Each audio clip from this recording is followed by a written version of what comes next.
बिस्मिल्लाहिर्रहमानिर्रहीम। अस्सलाम वालेकुम स्टूडेंट्स। एग्ज़ाम्स की तैयारी के लिए आज मैं आपके साथ एमए इंग्लिश पार्ट 1 के सेकंड पेपर ड्रामा के इम्पॉर्टेंट क्वेश्चंस डिस्कस करूंगी। ड्रामा पेपर के लिए आप 3 ड्रामास को फुली प्रिपेयर कर लें तो आपके पेपर में 4 क्वेश्चंस, जिसमें एक question reference to the context का होता है, अच्छे तरीके से हल हो सकते हैं। इस वीडियो में मैं आपको 3 ड्रामास अडिपस रेक्स, डॉक्टर फास्टस और ओथेलो के इम्पॉर्टेंट क्वेश्चंस बताऊंगी।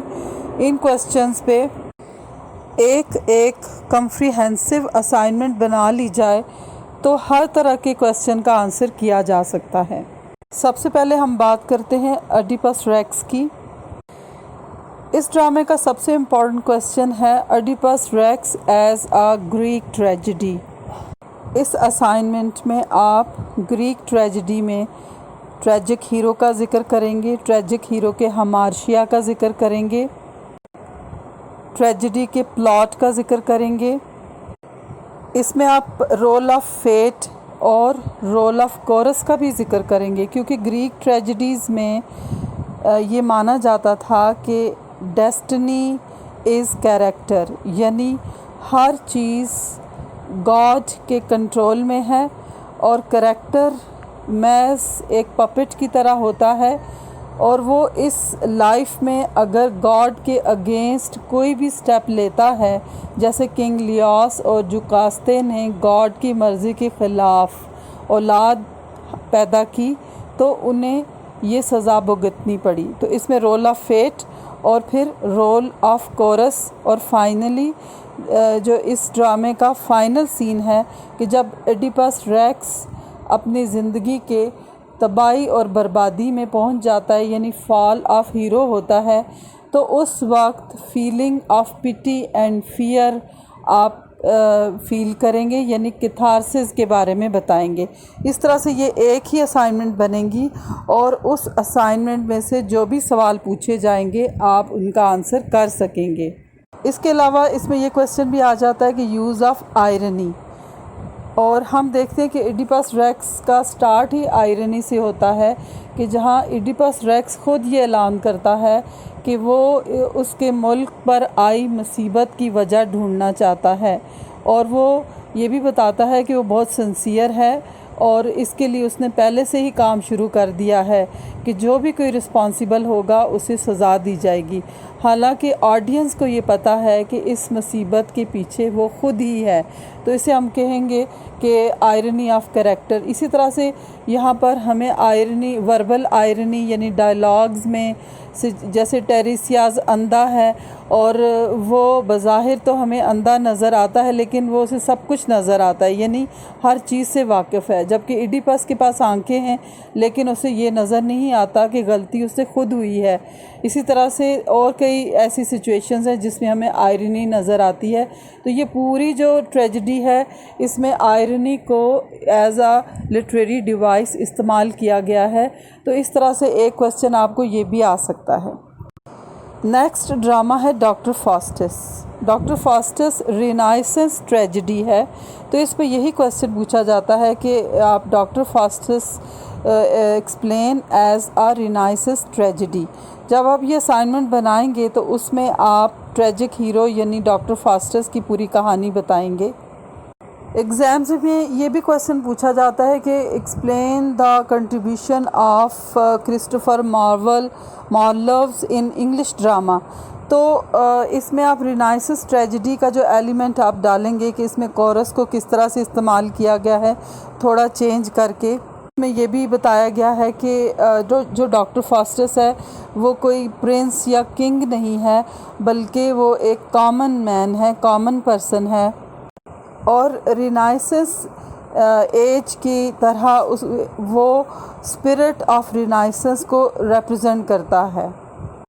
इसमें यह भी क्वेश्चन आपसे पूछा जाता है कि Doctor Faustus as a morality play, चूँकि ये क्रिश्चियन माइथोलॉजी एडम और ईव के किस्से के हिसाब से लिखा गया है कि जिस तरह से एडम और ईव को फॉरबिडन फ्रूट खाने से मना किया गया था, तो तो doctor Faustus forbidden knowledge of necromancy को यानी जादू, काला जादू सीखता है और जिसकी वजह से वो आखिरकार वो डैमनेशन यानी जहन्नम वासिल हो जाता है। इस तरह से डॉक्टर फास्टस की भी एक ही कंप्लीट असाइनमेंट बनेगी जिसमें तमाम चीज़ों का ज़िक्र आएगा, वो है रिनाइसेंस ट्रेजेडी, और फिर उसमें से जो भी क्वेश्चन पूछे जाएंगे आप इजीली उनको आंसर कर सकते हैं। इसके बाद आ जाती है ड्रामा ओथेलो। इसका भी फर्स्ट क्वेश्चन या मोस्ट इम्पॉर्टेंट क्वेश्चन यही है कि ओथेलो एज आ एलिज़ाबेथन ट्रेजेडी, और चूँकि ये एक डोमेस्टिक ट्रेजेडी है इसलिए इसमें थीम ऑफ डोमेस्टिक ट्रेजेडी भी आ जाएगा। फिर इस ट्रेजेडी की कहानी में डेस्डेमोना और दूसरी वुमेन के कैरेक्टर्स का ज़िक्र भी आएगा। इसके अलावा इस ट्रेजेडी में विलन इयागो को इंट्रोड्यूस कराया गया है जो कि इस ट्रेजेडी का मोस्ट इम्पॉर्टेंट कैरेक्टर है। तो इस तरह से इसके ऊपर एक कंप्लीट कम्प्रिहेंसिव असाइनमेंट बनाई जाएगी जिसमें ओथेलो का कैरेक्टर, डेस्डेमोना का कैरेक्टर, एमेलिया का कैरेक्टर और इयागो का कैरेक्टर और इसके अलावा माइनर कैरेक्टर्स सबका ज़िक्र आएगा। उसके बाद आपको इसमें से ये क्वेश्चन पूछा जा सकता है कि आप Othello as a tragic hero या Iago as a Machiavellian villain, या फिर आपसे ये पूछा जा सकता है कि डेस्डेमोना का कैरेक्टर या character of women in Othello. तो अगर आप एक असाइनमेंट बनाते हैं उसमें ये तमाम एलिमेंट्स आ जाएंगे। इस तरह से आप तमाम क्वेश्चन के आंसर कर सकते हैं। ओथेलो ड्रामा में चूँकि बहुत से थीम्स को डिस्कस किया गया है, जैसे theme of jealousy, theme of racism, theme of revenge, theme of class difference, theme of prejudice, themes of Fidelity and infidelity, हत्ता कि ओथेलो फुल ऑफ थीम्स है। तो इस तरह से इसमें एक क्वेश्चन थीम्स के बारे में भी आ सकता है। अगर आप ओथेलो को एज आ ट्रेजेडी प्रिपेयर करते हैं और उसके अंदर तमाम थीम्स को भी जहन में रखते हैं तो फिर आप तमाम क्वेश्चंस के आंसर्स कर सकते हैं। अगर आपके एग्ज़ाम्स करीब हैं तो आप जस्ट इन क्वेश्चंस को बार बार पढ़ लें और ये देखें कि इसका आंसर करने के लिए अगर हमें ट्रेजेडी पे आता है तो हमें कौन कौन से पॉइंट शामिल करने, अगर थीम्स पे आता है तो कौन कौन से, और इसके अलावा ड्रामा में चूँकि हमें ड्रामे की लाइंस को कोटेशन के तौर पर इस्तेमाल करना होता है तो हर क्वेश्चन में एट लीस्ट 6 लाइंस आपको, 6 डायलॉग्स आपको याद होने चाहिए। और उसके लिए ये ज़रूरी नहीं है कि बहुत लेंथी डायलॉग्स आप याद करें, आप शॉर्ट लाइंस या 2 वर्ड्स भी इस्तेमाल कर सकते हैं। जैसे इस ड्रामा ओथेलो में इयागो को बार बार कहा गया है ऑनेस्ट इयागो, और ये भी आप इस्तेमाल कर सकते हैं। और हाँ, एक क्वेश्चन इसमें बनता है ओथेलो में ऑनेस्टी पर, क्योंकि इसमें इयागो एक ऐसा कैरेक्टर है जो बज़ाहिर ऑनेस्ट नज़र आता है लेकिन दरअसल वो डिसऑनेस्ट है। तो इस तरह से शेक्सपियर ने ऑनेस्टी पे एम्फसिस किया है ताकि लोग इस बात को समझ सकें कि ज़िंदगी में हर किसी पर अंधा एतमाद नहीं करना चाहिए।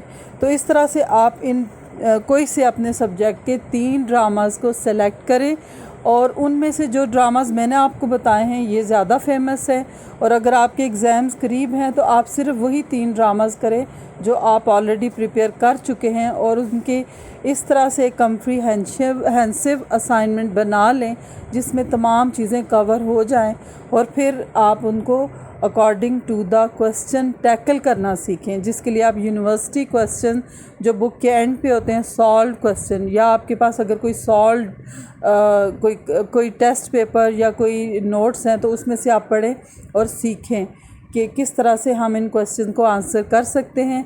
और अगर आपके पास ऐसा कोई मवाद नहीं है तो आप कमेंट्स में रिक्वेस्ट करके PDF भी ले सकते हैं ड्रामा के पेपर की। Thank you.